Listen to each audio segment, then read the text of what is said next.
Another day where you can scan through the headlines and find one example after another of the destruction of the Democrats and Joe Biden's open border policies and what's being delivered to the heart of America. And this is all intentional. It's all by design. There is no other explanation at this point. The open border, there is no excuse for it any further.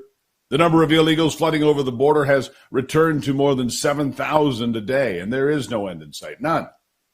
Because they don't want an end, but the price that's starting to be paid continues to sour Americans across the board.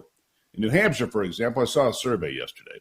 An incredible 93% of those asked called a very serious problem what is happening, 58%, and the remainder, 35%, a very serious problem, somewhat serious. That means it's a devastating problem for Democrats this election year. It's not something they can just simply overcome. Because every single day they're hearing things like this. Another day, another despicable, violent attack on an American citizen by an illegal. Listen to this story. This morning, an illegal immigrant man is behind bars accused of raping a mentally incapacitated teen. Enterprise police arrested Pablo Mendoza after getting word of a crime happening last month. Sheriff Scott Bird confirmed to WDHN that Mendoza is in the United States illegally. Authorities say that Mendoza had sex with the teen, and the teen could not consent due to her being, quote, physically helpless or mentally incapacitated. Mendoza is charged with the rape in the first degree and is currently being held in the Coffee County Jail without bond.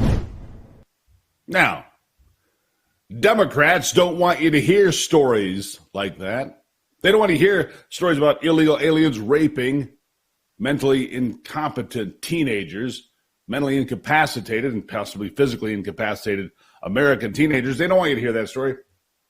They want to remain very quiet when these sorts of heinous crimes are committed. In fact, in Michigan, where 25-year-old Ruby Garcia was brutally murdered and then dumped along US 131 in the city of Grand Rapids, Governor Gretchen Whitmer has not said a thing, not one word. But her and her fellow Democrats are offering Michigan residents $500 a month to anyone that takes the illegal aliens into their homes. Hey, invite them in. We'll pay you $500 a month. So once again, I ask, how many people have to be murdered, killed by drunk drivers, die from overdoses, or get brutally murdered like these people, all stemming from illegals in this country and our wide-open southern border?